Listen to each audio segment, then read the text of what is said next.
and welcome to the episode 8 of the Craft House Magic podcast. Thank you all for joining me. It's so lovely to have your comments and things on the Ravelry group and the YouTube videos. It's wonderful. So it's the 2nd of January in 2017, so Happy New Year to everybody, and Happy Christmas or Happy Holidays, whatever you sort of celebrate over the December holiday break. Hope you had a lovely time and feel nice and refreshed and ready for a new year. So today I've got lots of knitting and sewing and some confessions as well. I've got quite a lot to show you, so I'm hoping it's not too ridiculously long, this episode. So today I'm drinking some rose lemonade tea, and it's by Taylor's tea company, and I've got it in my lovely new mug that Adam bought me for Christmas. That's so cute. I don't know how long I'm not going to smash it for because it's made out of glass, but it's pretty for now.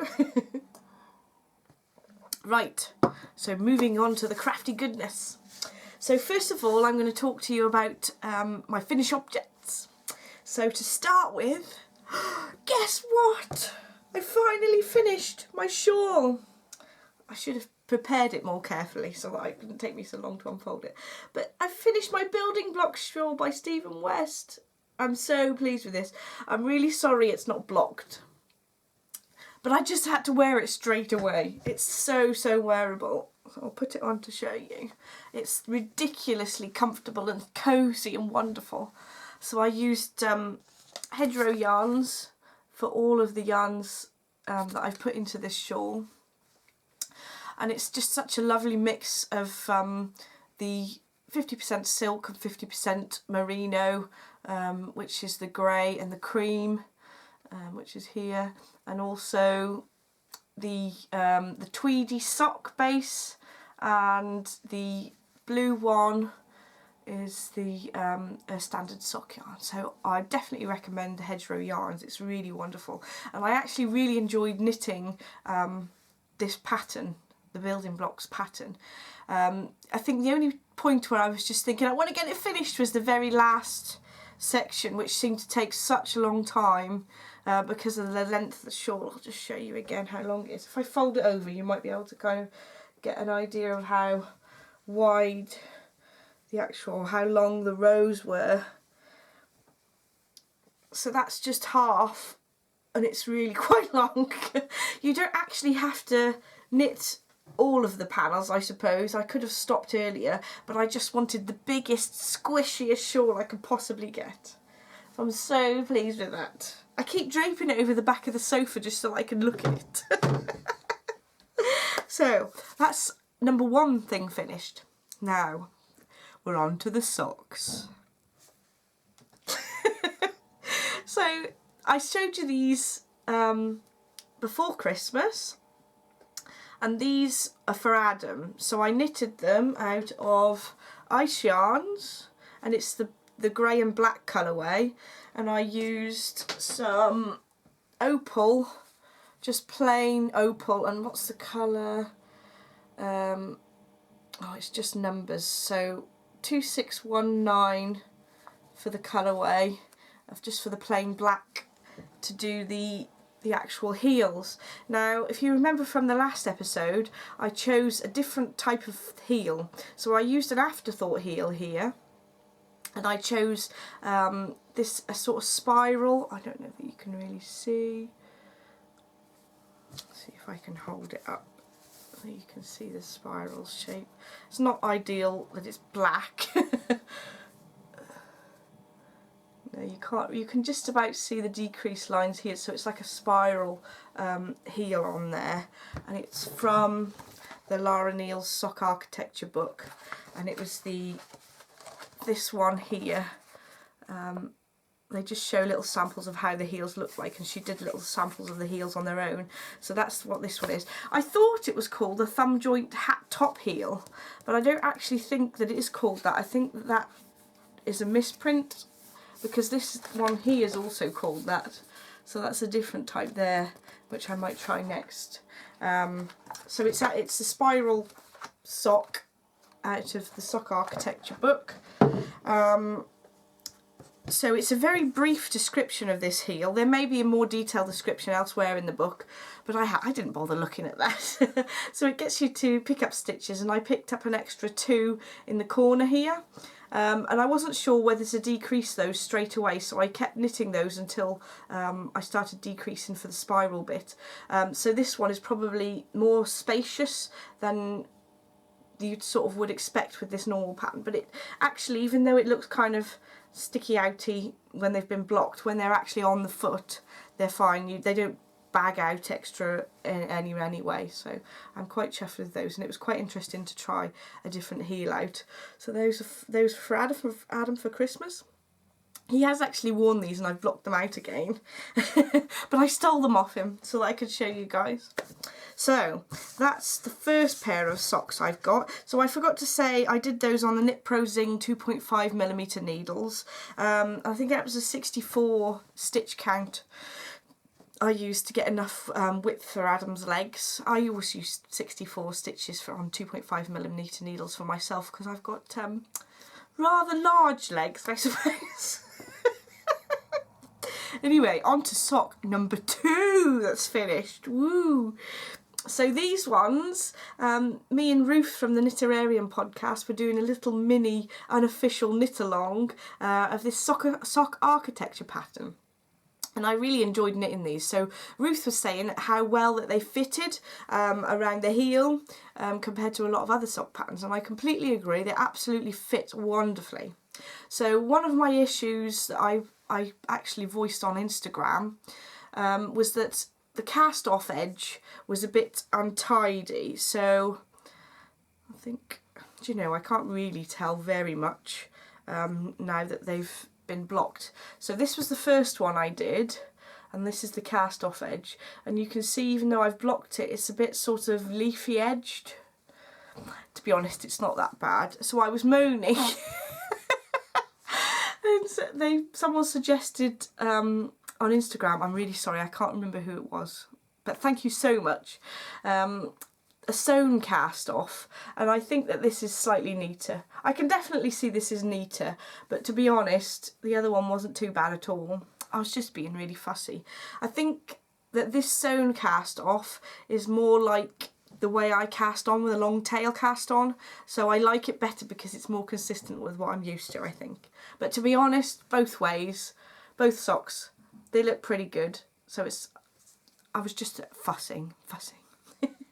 So those are the 2 socks that I've done there. So again, I'm having issues with the pink showing up on my camera. To be honest, it's not coming up too badly. It's quite a bright pink for the heel and cuff there. It's not quite as bright as it is in real life, but it doesn't really matter. You can see pictures on my Instagram. So those I did on Addy, the lace needles, the nickel coated lace needles, 2.5mm, and I did start off, well, it is a toe up version, but I did end up with 64 stitches around the foot, like I do normally, but that was, yeah, I really enjoyed knitting those, so I'd really recommend that for anybody who fancied doing a toe up pattern. That's really good. So on to sock number 3. These are some of my most favourite socks. So these were my sort of very Christmassy socks that I started before Christmas, and I absolutely love these. They are so cute. The yarn is patterned up so nicely. I'll get a bit close to you, that would be better. There we go. So these are, I've kind of used my standard vanilla sock pattern for these. The heel, I just did a slip stitch heel flap, and then the normal decreases, and I used 68 stitches on here because I used 2.25mm needles, and they were the Knit Pro Zing. The cuff was knitted with an opal, so it's the plain opal yarn, which is 2620, the number of the colourway, but to be honest it's just a plain off-white colour. And then for this gorgeous sort of Christmassy speckled yarn, it's from Peggy May Yarns, and that's the little tag that came on it. So Peggy May Yarns, she's got a website, that you can order yarn from. And I've just ordered some more. So thank you, Diane, for being such a lovely dyer. So this is the, oh, I forgot to say what the colourway was, that was silly. A Sparkle of Xmas, this is called. So this is superwash merino and nylon sock, and I've just ordered Frosty the Snowman in the same base, so that'll be really nice. It's like a blue speckly yarn as well, so because I was so pleased with how this came out, I've ordered another skein of the different colourway. Yes, they were lovely. I'm so glad I put the contrast toes, heels and cuffs, because I think sometimes that really just brings out the colours of the actual hand-dyed yarn. Really pretty. So just give you a close-up of the, oh, look at those speckles. Really pretty. So that's pair number 3. And this is pair number 4. So these are, well, let's see if I can find the ball. So this is out of Drops Fable, and this is colourway 901. I don't know what whether there's an actual name, but it doesn't say on the ball band. So that's how it looks in the ball, and this is how the socks come out. So I haven't blocked these yet, I'm afraid, so they're a bit sort of scruffy, I'm afraid. But I really like how the colours striped up there. And I just did a contrast heel. Now I did the same heel as I did with the grey ones. So this is from the Lara Neal Sock Architecture book. Same heel, but instead of picking up an extra 2 stitches at the corners and then carrying on with extra 2, I picked those up and decreased straight away on the next row. So it's not quite so spacious, the heel, which is, it just makes it look slightly neater, I think. Again, both of them, actually, when they're on the foot, they're fine. I just wanted to try out and see how that came out. So they're really cute. I'm pleased with those. Obviously, if the Drops Fable, it's not quite such a nice soft yarn as some of the hand-dyed stuff that I've been knitting with, but it still comes out with lovely, lovely sort of bright stripy colours, so I'm quite chuffed with those. Right, so that's pair number 4. Now we're on pair number 5. I've been doing a lot of sock knitting, and these again are another of my favourites. So along with my Christmas ones, I think these 2 have been my favourites over Christmas to knit, in terms of the yarn anyway. So these I did just a standard 2x2 rib. I cast on 64 stitches and I used 2.5mm Knit Pro Zings for these. I used the Fish Lips Kiss heel, and I did a contrast for the toes and heels, and I used a yarn kit from Hedgerow Yarns. I think I've picked up the right. This is a tweedy sock base, and it came with this main yarn and this little tiny mini skein to do the heels, which is really lovely, and it perfectly matches because it's the same tweedy sock base. I really love those. Look at these. I think that these are going to be so squishy to wear. I've tried them on, but I haven't worn them yet, and I haven't blocked them yet. So just how they came out. Oh, I know what I was going to say as well. So I did the Fish Lips Kiss heel, and I'd done the Fish Lips Kiss heel before, but I found that it was a little bit tight across here for me. So in the pattern he suggested picking up a couple, well, it could be from 2 to 6 extra stitches, I think, just at the beginning, and the end, then knitting 2 together to get rid of them at the end of the Fish Lips Kiss heel. And I actually added 4 stitches before and took them away after the heel, and I actually found that these fit really lovely. So even though initially I thought the Fish Lips Kiss heel wasn't sort of big enough to account for my sort of high instep, the adding 4 stitches has really helped me. So I'm really pleased with those. If you look really closely, that is absolutely stunning dyeing. Really love it. Beautiful pattern. What was really interesting, so I knitted one of the socks, and then because my mum's been over for Christmas, she said, well, could I do some of your knitting? So she actually cast on a second one of these. Now, because she's much looser knitter than me, when she started, because I kept what she'd knitted, she knitted it and it looked like this, and I thought, this doesn't match. So that's really interesting how in a looser gauge the pattern comes out much, much different. I thought that was really interesting. I thought, oh, it's different. I don't mind it being different throughout the skein, but it was just literally because my mum knits much looser. And if you look closely, the stripes that go all the way round, it's sort of staggered. So from one knitting row it's sort of light cream and then onto the blue, and then the white sort of goes down on the next sort of rows to produce like this spiral shape. But because I preferred them to sort of be smaller stripes, I then cast on the second sock myself and knitted that up. But I just thought it was really interesting how different it came up when you've got a different tension. So for all these socks I cast on 64 stitches, and just because Mum was a looser knitter, the colour then sort of moved along, so that's how it came out. But it's really lovely. Really beautiful. I was really surprised how consistent Hedgerow Yarn's dyeing was, actually, with the stripes. Really lovely. I'm definitely going to buy some of the Hedgerow Yarns again. That's my whole building block shawl was made of that, and I had to buy these, so I need to go and purchase some more. I haven't got any in my stash, I need it. So that was sock pairs number 5, so 5 pairs of socks finished. And actually I almost got 6 pairs done. So these are another Drops Fable, but I started putting the yarn in here for an afterthought heel, that you can see. And on the second one I forgot to put it in, so I'm going to have to do a true afterthought heel and just pick the stitches up. But that's not too difficult. I think it sounds really scary, but if you put your needle in first, like a smaller needle that you've been using to knit them with, either side of where you're going to cut, and just cut a little bit, it's actually not scary at all. So you should really try it, it's fun. So those two actually finished apart from the heels, so that would have been finished as well if I'd have got my act into gear. So that's tonight. These are going to be finished, so that would have been 6 pairs of socks. Woohoo! So I knitted these on the Chowgoo 2.5mm circular needles. Have I got the ball of yarn?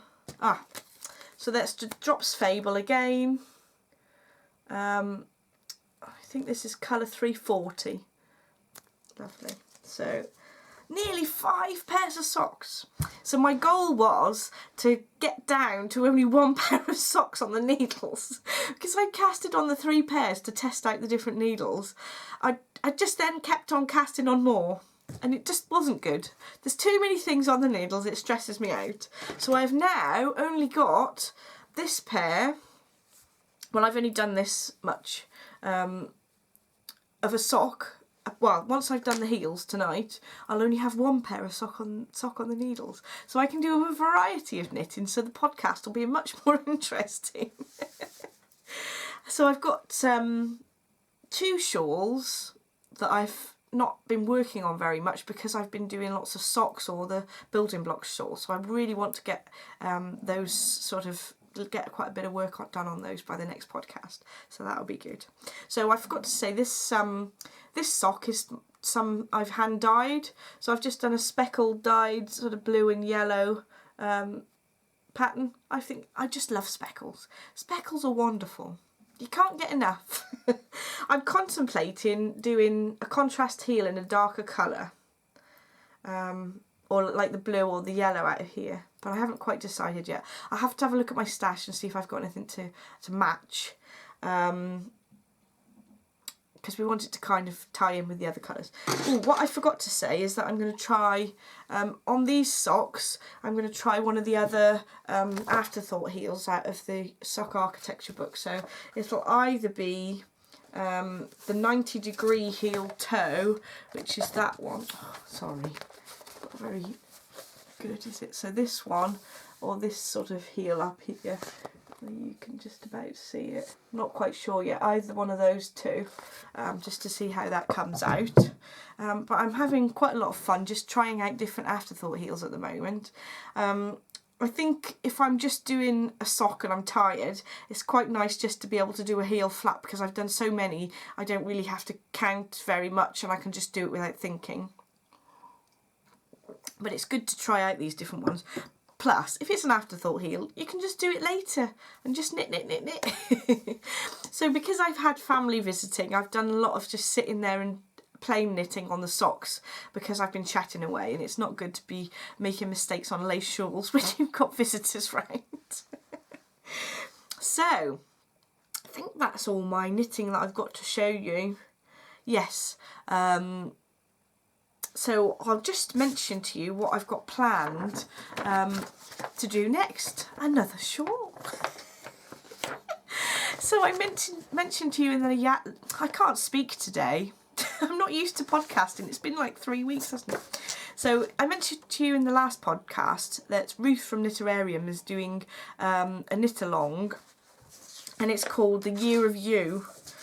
Better get my notes up to where I am because I'll forget to say things otherwise.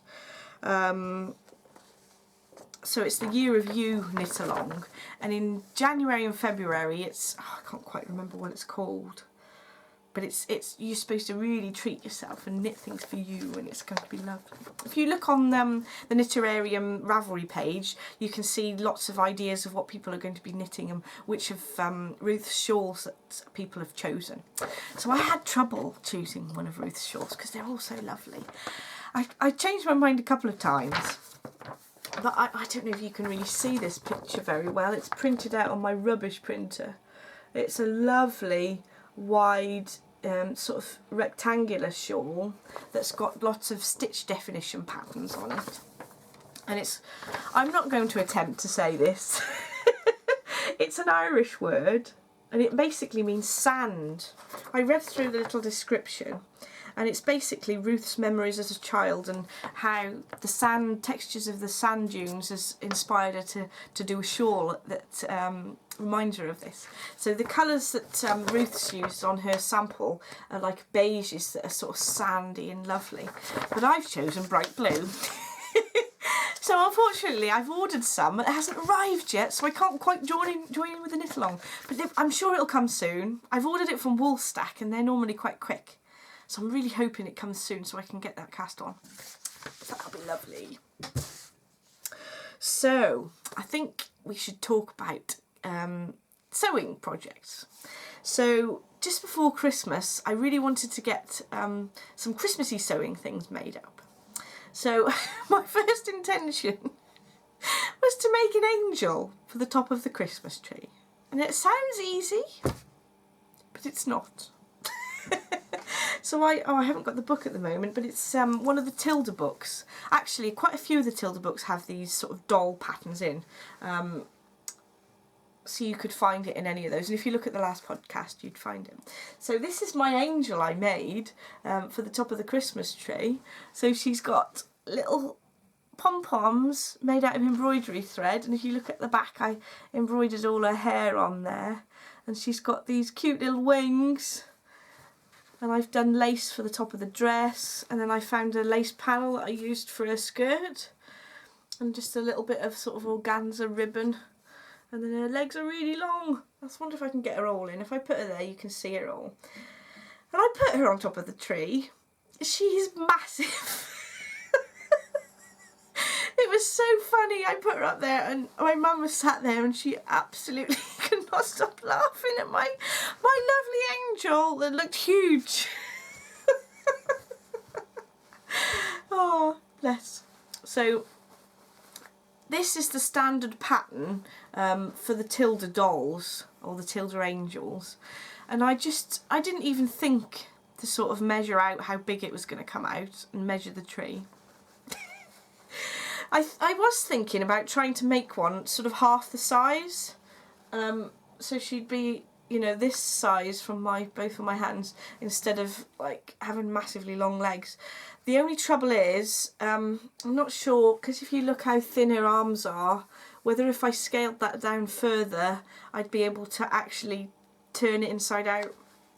I might have to sort of mess around with the pattern, make her arms a bit fatter, because I'll never get the stuffing in her arms otherwise. But that's, I like these sort of Tilda dolls though, they're really cute. So in the pattern they don't really have any like smiley faces, so they just have eyes and rosy cheeks, so I stuck to that because I thought if I try and do a smile on her face, she's just going to probably look ridiculous. So it's best just to leave her nice and plain. So there she is, my angel. Right, so Christmas sewing project number 2. I made one of these sort of origami trees. So I don't know if you'd really call it origami. You start off, each one of these individual parts here is made of basically a triangle of fabric, or 2 triangles of fabric, and then you fold it to the back and then turn it around and fold it to the front.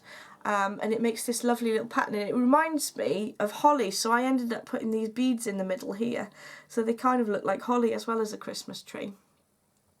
And then in the pattern it suggested you put little bells in the middle of the hole, so I just could not resist doing that. Who doesn't like a bell? These sort of Liberty bells don't jingle though very much, so that's a bit disappointing.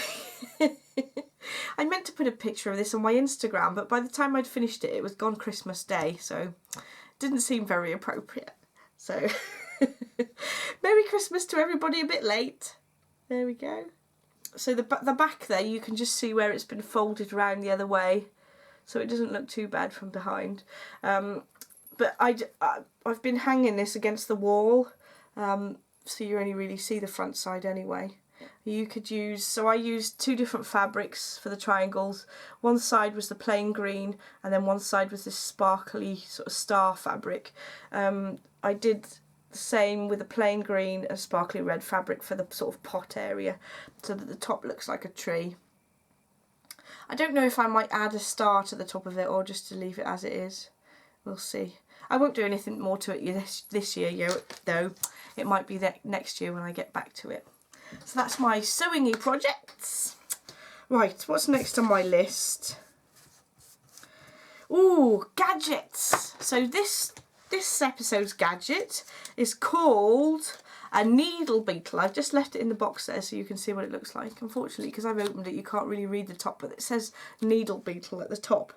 And the lovely Terry from Ravelry, she's TJ Mo on Ravelry, said that she bought one of these, and that she really got on really well with it. So I've bought one to try. So I'm dropping it. It's durable. You can drop it on the table.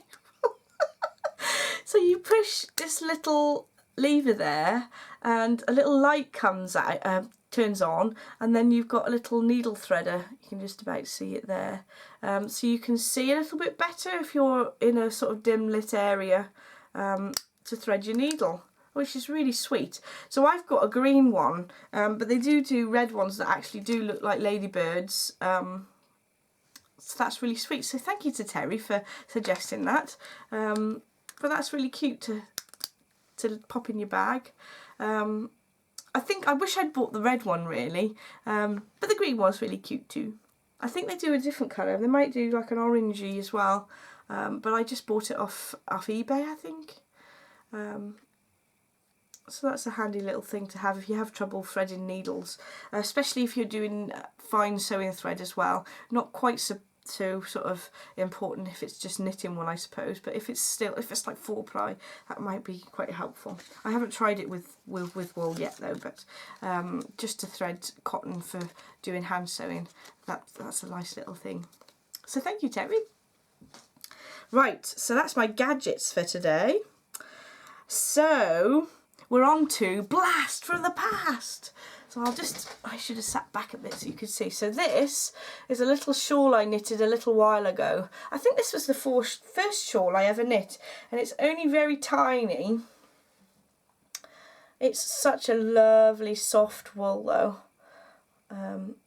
I think that the base might be like, I can't remember if it was like alpaca or something like that. I think it's alpaca, but the yarn itself is from the Natural Dye Studio in the Angel Sock base, and it's the Bluebell colourway. But I bought this quite a long time ago, so I don't know whether you'd be able to get hold of it again. And it's quite small, so I wouldn't necessarily wear it sort of behind my neck. Oh, I suppose you could wear it. I normally wear shawls. I'm not making sense today. Too much alcohol over Christmas.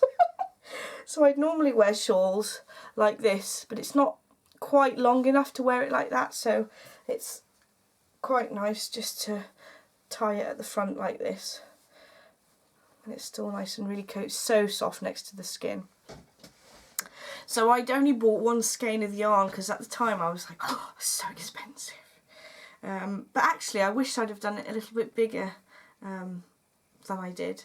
But that is really, it's a lovely soft yarn. So the pattern is called the Parisian Shawl, and I actually got it from my local yarn store called Norfolk Yarn, and I think somebody there had written the pattern. So if you contact Norfolk Yarn in Norwich, they might be able to give you the pattern, I think, if well, not give you, but sell you the pattern if you're really interested in that. But I bought it, I think they might have given me it free with the yarn. I can't really remember. It was such a long time ago. But I'm really pleased with that. And I still wear it, so that's good. That's a good sign. If you knit something and you still wear it about 8 years later, that's good. Right, so that's all. We've done our knitting and sewing. I've shown you my gadgets. And a small amount of plans that I've got. I have got more plans for knitwear and things for the year to come, but I need to really sit down and write down exactly what I'm going to do in what month, so I get stuff done instead of just going, oh, I'll start this. So, right, I'm going to do my confessions. Excuse me, I'm just putting myself really close to the camera. So, some of you, on the last episode I was saying about that I bought some opal yarn and I didn't show it because it wasn't hand dyed. And people said, please show it, so I'm going to show you this time. So I've already shown you the black and white plain yarns, which are good, bog standard yarns, so I needed those definitely. So I'd also got some lovely sparkly opal. This is so pretty. So let's see if I can actually read what it says. Oh God. It's in German. I'm not so good at German. So this is what it says on the ball band. There is a number on there, so you should be able to find it quite easily. Does it say anything else on the front as well? I think it says Mitt Fibre Effect on the front. So there we go, if you want to get your hands on some of that. But it's got a lovely little sparkle to it. That'll be great for party socks. So I can't wait to cast those on. It's always good to have some nice standard opal yarns because they're always lovely and they're just sort of as soft as you can get with being durable at the same time. So I like that. So this one is Blutenpracht. That's so you can laugh at my mispronunciation of the German terminology. So this I thought would be great for either Adam or my dad for socks. So you've got different shades of blue stripes with pale cream stripes in between. So that should come out really lovely. And I'll show you what else it says on there so that you can see the little picture of how the socks will come out. There we go. So, more socks. Oh, well, I forgot, this isn't opal, this is a West Yorkshire Spinners. So this is one in one of their cocktail colourways. I can't remember, they never write the actual names of their yarns on their balls, which is a little bit annoying. But this is the sort of blue, I don't know whether it's like Blue Lagoon or something. But I'll show you the code on the back in case you want to have a look it up. And that's the different blues you can see. I saw a few people on Instagram had knitted these and I'd sort of resisted buying it because I'd already knitted a couple of the cocktail pattern socks already, and I thought, well, I've already knitted those stripy. but I just had to have it. It was there, it was calling to me. So these 3 are socks. There we go. And then I also put an order into Knit Picks. Now you have to spend a few, like £30 at Knit Picks, don't you? Of course you do. So I bought this one. I'd never tried this base before. This is a Hawthorn fingering base. So this is an 80% superwash fine Highland wool with 20% polyamide. And this is 357 yards or in per 100 grams, and fingering weight. And this is like their sort of speckled dyed. You can see that I pick a lot of blues. And I thought this might be nice for just a pair of socks. It's actually quite reasonable. I think that this was about £9. But it's a little bit softer than opal, I think. I'll have to see how it knits up. But I really think that's quite pretty. So, oh, it's called Cosmic Speckle, the colourway. So I got it from the Knit Picks website. This was on Black Friday when they had a big sale. I think there was an extra 20% off. And I just could not order some yarn. So that is going to be socks. So the speckle is going to be socks. And then I ordered 2 of these. This is Hawthorn fingering again. And this is in the Selwood colourway. I'm really having trouble articulating today. I do apologise. So this is another sort of shades of blue. It looks quite hand dyed actually, and this again was about £9 I think, full price, so worth a try. I bought 2 skeins of this. I'm not quite sure what I was intending to make with it. I don't know. Maybe I was thinking a small cardigan.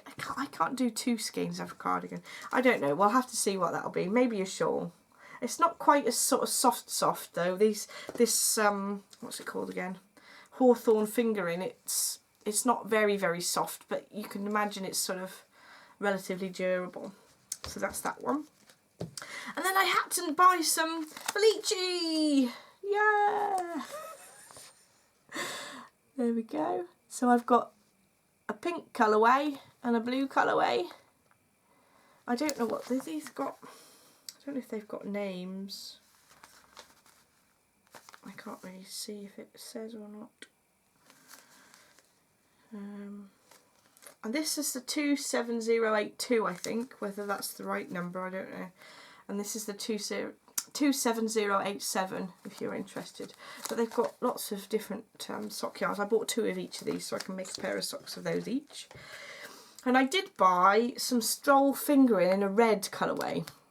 Now I bought this originally to do the heels for this sock, but it's sort of a browny red. I wanted a bright red. I thought it looked bright red on my screen. It's my own fault for sort of guessing. But it is a lovely soft yarn, the Stroll, so I'd definitely buy it again. So it would be good to have in my stash if I need that colour. So that's my Knit Picks. And I've also ordered some more hand dyed. So I was perusing YouTube and I'd come across a new podcast that I've not seen before. So it's oh no, I've forgotten her name. Amy, what's your surname, Amy? I can't remember, but I'm sorry, Amy, I've forgotten your surname, but it's Amy, and she's from Stranded Dye Works, and she does a lovely podcast. And I started watching her, and she's from down south in the UK, and she does some lovely dyeing, and I just went straight onto the Etsy shop, and I kept looking at this for about a week, I think, and I thought, oh, do I buy it? And I was like, yes, just treat yourself. So this is the Industrial Kingfisher base. Not base, colourway. The base is a merino nylon cashmere, so it's 80% merino, 10% nylon and 10% cashmere. It's 400 yards, 400 metres in 100 grams. Oh, the colours, I just love the way this sort of blue and the orange blend together. I may I know I shouldn't buy yarn when I don't know what I'm doing with it. But I think I'm going to knit socks with this. But it's so pretty. Thing is, I don't always think that if it's very variegated like this, it works very well with shawls and things anyway. So I do tend to knit socks out of very variegated yarn. So that'll probably be a pair of socks. I might pair it with a plain colour heel or something. I'm not quite sure yet. So that'll be lovely. And I also... So fondant fibre is one I've loved fondant fibre for ages, and I keep buying her yarns. Deb's is lovely. So I had to buy the pair. So these two, they're on the Hannah base, which is merino and mulberry silk. So I saw these colours and I thought I was going to pick them to sort of make socks out of, which I then would have bought the different base that Deb has. But I thought, well, actually, these two colours together would make a nice shawl, even though I don't know what shawl I'm going to make with it. But I thought because it's silk and the merino together, that would feel lovely against your skin, you know. So this purple one is called Velvet Grape, and that's coming out quite like the real colour, I think, so that's good. And this one's called Sea Holly, and that's got a little bit of purple in little speckles and greys. Oh, I do like grey. So that'll be really pretty. So those two together make a stunning shawl.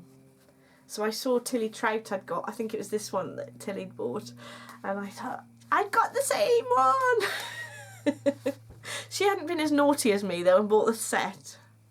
She's much better behaved.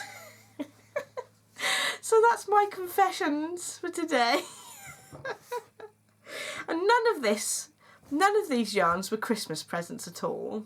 My parents don't buy me, or Adam doesn't buy me yarn, because they're never really sure what sort of colours I'd like. I don't think they don't tend to buy me yarn. They tend to buy me books and things. I've got some books to show you in a minute that I've had for Christmas, so that's be quite interesting. So yeah, I think I'll talk about that now. So I got these 3 knitting books for Christmas. Oh, 4. So I'll go through them one by one. So I'd seen on the Very Pink Knits podcast that she referenced this book, Cast On and Cast Off Techniques. Now I thought, I tend to stick to the same few casting on and casting off techniques, so this will be absolutely wonderful. I actually used this book for the instructions for how to do the sewn cast off. Really nice, easy to follow pictures. So far I'd recommend this book, but I've only really used it for the one cast off method so far. I've had a bit of a flick through and had a look at a few of the ways, but I've not actually followed the instructions to be able to say that they're good. So there's like little sketches and then little photographs of how it looks when you've actually cast it on or cast it off, so that's really helpful. So I'm really looking forward to learning how to do different techniques that might actually improve the end result of my knitting, so that'll be really good. And I saw Tilly Trout has been doing so many lovely feral patterns, and she'd had this book and I had it on my Amazon wish list, and Adam bought it for me. No, actually it wasn't Adam, it was my mother and father-in-law, so thank you to Liz and Dave for looking on my Amazon list and buying me the perfect presents. So this is basically lots of different patterns for feral that you can then put together yourself. So I'll just give you a quick example of these lovely, lovely, lovely patterns that you can use, and I think it gives you on a bit of advice on what sort of colours to put together and how to make things look really lovely. So Tilly said that this was a really lovely book, so I'm really looking forward to using that. Socks! So I think I'd also seen this on Amazon as well, and Adam's mum and dad bought me this one too. So this one's got loads of different sock patterns and how to sort of choose your yarn as well. So there's a number of lovely little patterns there. I'll try not to show you the whole pattern, but lovely different designs. I wonder if there's some more pictures. There's 4 on the front anyway that you can see. So I'm hoping to try some different patterns out of those, and I'll let you know how I get on with that book. And I also got, so Adam bought me this one, Socks Toe Up. So I've recently done a couple of pairs of toe up socks, not sops. And I was really interested in this, and again, it's off my Amazon wish list. Amazon wish lists are wonderful. So that was a really nice, as well, different patterns on socks. Oh, there's a cute one with little hearts on there. So there's lots of things I'd like to try. So yet again, lots of sock books. And I also got some sewing books. So I'm really into my free motion quilting, as you might see from some of the bags that I've been selling on Etsy.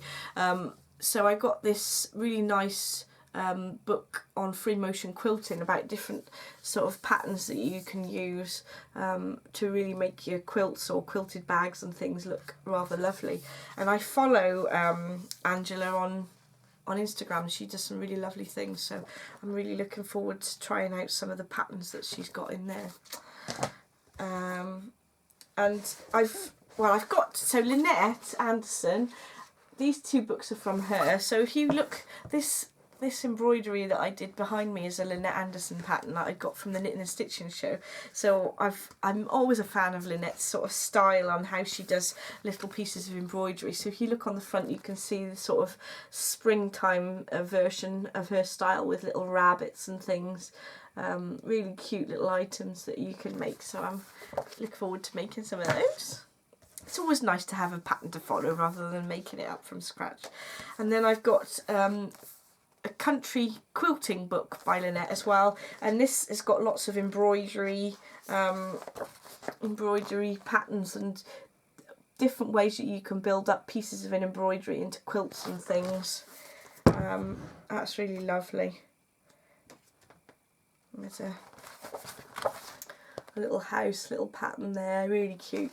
So I've got lots and lots of things to do in 2017 to do with craftiness. So, oh, I've also forgot to show you my stack of fabric that I bought the other day. This is all actually Christmas fabric, and my intention is to make lots of Christmassy bags for next year. So, to put on my Etsy shop, and some for myself too. But I thought they were so nice Christmas fabrics. Sometimes you can't find really pretty and nice little prints for Christmas fabric, so I'm looking forward to having a go at those. I did find, which was really interesting, a larger print. I don't think you will be able to see this properly. So the bag I made from a piece of fabric that my friend Tricia had given me, I found actually a larger print version of it. So that I thought that I'd make a small little notions pouch for myself with that to go with my bigger bag. Now I've made a big mess. So there's a number of others there, but lots of Christmas trees and Christmassy things, so lovely.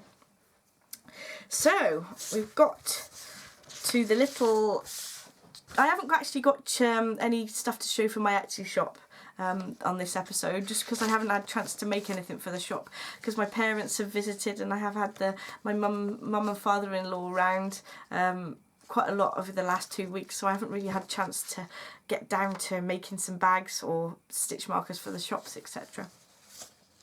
So I'm now going to talk about little discussions that I've had on Ravelry and YouTube and things, and saying thank you to people.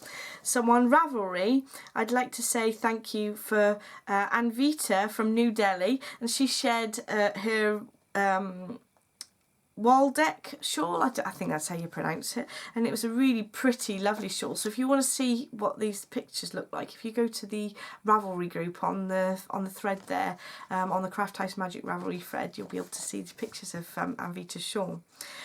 So Sue from Lancashire, Renee, Sue from New York. Oh, Sue from New York said that she'd also bought some of Peggy May Yarn's Christmas yarn at the Sparkle of Christmas. So it's really lovely to see that other people have got some lovely things now they've seen it on my podcast. I've enabled, yes. So thank you to you guys, and thanks to Snowbird, Annie B Crafts and Vivi Knits. And also to Sue, who showed an interest in the sock architecture book. So we had some, that was So Sue put a question on the Ask Me Anything thread, and she was asking me whether she thought Sock Architecture was a good book to buy for somebody who's a new sock knitter. I think if you've knitted 1 or 2 pairs of socks, it's a really, really good book to have, because it can give you different ways of putting a sock together and finding which way works best for you. Although if you haven't knitted socks ever and you're quite a newbie knitter, it might come across as a bit frightening. There's a little bit of maths in there that is a bit scary, but actually once you read it and think carefully about it, it's quite easy to follow. So there we go. So Patricia was asking me which books that I go back to again and again. So lately, again, Sock Architecture book I've used quite a lot, and I've also got a book called The Complete Guide to Needlework by Reader's Digest. So it's a really old book that I have.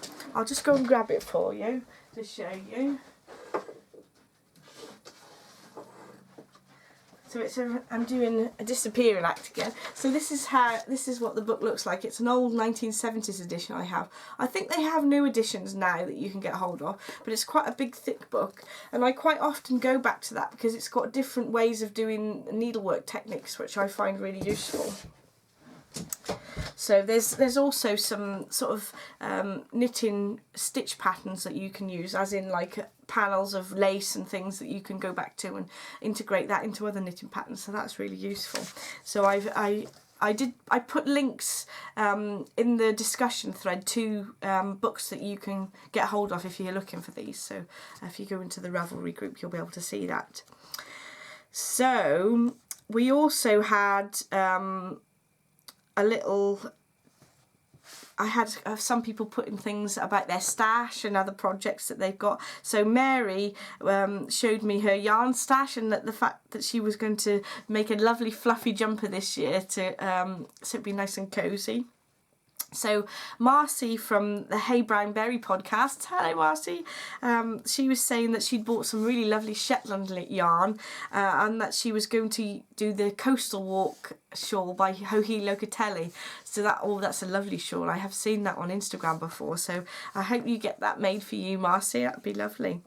So Okie Lynn that's Lynn from Oklahoma, suggested that, so she'd made a pair of slippers where she'd crocheted around the sole to join that her sort of crocheted slipper together, rather than what I did with my dad's slippers was cut holes in the leather around a piece of leather for the sole, and then just hand stitch that onto some knitted slippers. So crocheting would be a really good idea. Thanks for sending that to us, Lynn. That's wonderful. So we had so many comments on the YouTube video. Thank you so much to everybody for chatting away. It's really lovely to hear that you're enjoying the podcast and things, and what you've been up to as well. So thanks so much to Beverly. So Beverly made a few comments. Thank you so much, Beverly. So Happy New Year and Merry Christmas to you. I had Monique, to Chi Chi Sweets, Dixie Girl 9876, to Nancy Steiner, Teddy Ogden, welcome us to Flowers in May. Thank you to Sally Strawberry. So Sally, I used to work with her. So hello Sally, thank you for commenting. That was really lovely. Katinkia, sorry if I've pronounced this incorrectly. Takinkia Storm was actually, she's one of the ladies that said that she really wanted to see the opal yarn. So I hope you get to see this episode so you can see the opal yarns I'd bought. To Rob Green, so hi Rob. And Marcy from the Brownberry podcast as well, Ruth from Knitterarium, Annie B Crafts, Michelle Bilton, Christine Pilcher, Sue Godfrey, P Was, Shane Schoonover, I'm just poor in pronunciation, sorry, and Daisy and Chloe. So thank you so much for writing comments on the YouTube, and I especially want to say thank you to Sharon Keller, because she was the lady who told me about how the gold effect needles actually they tarnish over time. So she gave me a bit more detail this time in their comments, and was saying that actually it gave a little bit of an odour as well, and that Addie just said that it had to be cleaned off, which is a bit strange. If it's going to tarnish that easily, it's not necessarily very good. So perhaps the nickel plated ones would be a better option. So thank you, Sharon, for letting us know about that. That's brilliant. So I'd like to say a big thank you for everybody who supported me in 2016, both by watching and subscribing to the podcast and also buying things off my Etsy shop. It's been a real pleasure from chatting to you guys and joining the sort of the knitting and crafting community. It's really lovely. So I think that's it for the day. I've got a big pile of stuff in front of me now to go and tidy away. So I wish you all a very happy new year, and I hope to see you again in a couple of weeks. Bye!